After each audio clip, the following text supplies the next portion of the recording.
So I've been spending this week at a writer's colony, which is something I've never done before. And it's a place where you come and you work on your writing project. And it's this gorgeous place in Middle Tennessee, not too far from where I live in Nashville. And I've had a great week so far. I've gotten a lot of work done rewriting and editing my novel. And I've been thinking a lot about creative process and what it takes to be a creative, and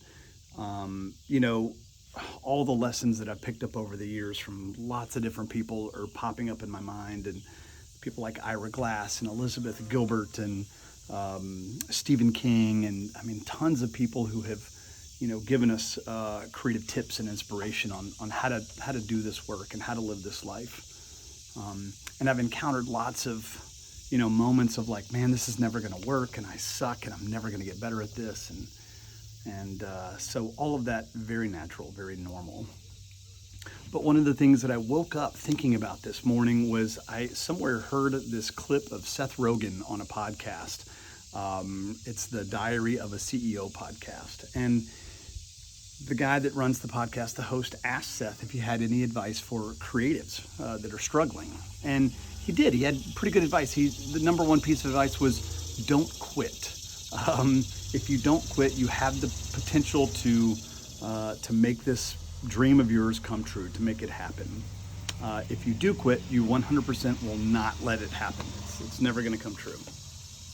The second piece of advice that he had was be nice. Be the kind of person that people want to help. Which I thought was great advice. And this is a guy in Hollywood, and he's telling us to be nice, not cutthroat or competitive or anything like that, but be nice. Be someone that people want to work with and they want to help. And the third piece of advice, work hard.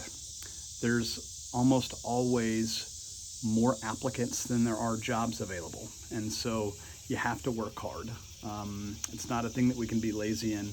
It doesn't mean sacrifice your personal life. It doesn't mean blow up all your relationships or your personal health. But it does mean you got to work hard. You're going to have to put in some time and do the thing over and over and over again. And it's going to require some hard work. So anyway, as I'm rolling into my last day of working on my book here at this colony, I'm taking that advice to heart, getting a lot of work done, and not going to worry about the outcome. I'm just going to worry about the process.